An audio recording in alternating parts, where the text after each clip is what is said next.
2024 సంవత్సరం కూడా మరింత సక్సెస్ఫుల్గా ఈసారి మొట్టమొదటిసారి 5,400 కోట్ల బడ్జెట్ని కూడా ప్రపోజల్కి పెట్టబోతున్నాము. సో దీంతో సుమారు గత సంవత్సరాలతో పోలిస్తే నియర్లీ 1,500 crores అదనంగా బడ్జెట్ని ఈసారి పెట్టబోతున్నాం. So the city is growing. Visakha నగర ప్రజల ఆశలకి ఆశయాలకి అనుగుణంగా కార్పొరేషన్ అడుగులు ముందుకు వేస్తోంది.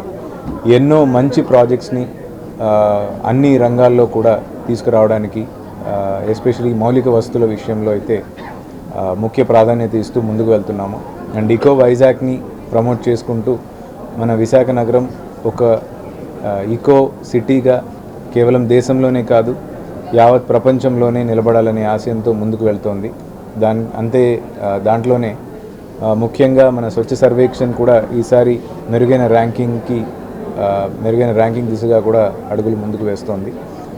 దీనికి సహకరించిన విశాఖ నగర ప్రజలందరికీ కూడా ధన్యవాదాలు తెలియజేస్తున్నాను. అండ్ అంతేకాకుండా ఇప్పుడు జరుగుతున్న మున్సిపల్ వర్కర్స్ స్ట్రైక్ ఏదైతే ఉందో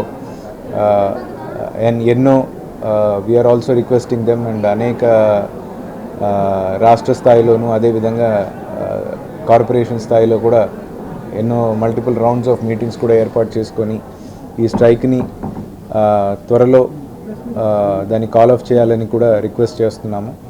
and we're committed for the cause of municipal workers. And municipal వర్కర్స్కి అనుగుణంగా వారి యొక్క అవసరాలని జీవీఎంసీ ఎప్పుడు కూడా ప్రాధాన్యత ఇస్తూ ముందుకు వెళ్తోంది. అండ్ ఈ టైంలో విశాఖ నగర ప్రజలందరూ కూడా we request them to kindly make your efforts to keep the city neat and clean. రోడ్లపైన ఎక్కడ పడితే అక్కడ చెత్త పడేయకుండా కేవలం మన గార్బేజ్ డంపర్ బిన్స్లో కానీ డస్ట్ బిన్స్లో కానీ మాత్రమే వాటిని వేయవలసిందిగా రిక్వెస్ట్ చేస్తూ మరొకసారి అందరికీ కూడా నూతన సంవత్సర శుభాకాంక్షలు తెలియజేసుకుంటూ సెలవు. Hi viewers, Vizag vision channel ని సబ్స్క్రైబ్ చేసుకోండి. మా ఛానల్ అందిస్తున్న జాతీయ అంతర్జాతీయ స్థాయి వార్తా విశేషాలు నోటిఫికేషన్స్ కోసం ఇక్కడ కనిపిస్తున్న బెల్ ఐకాన్ ని క్లిక్ చేయండి.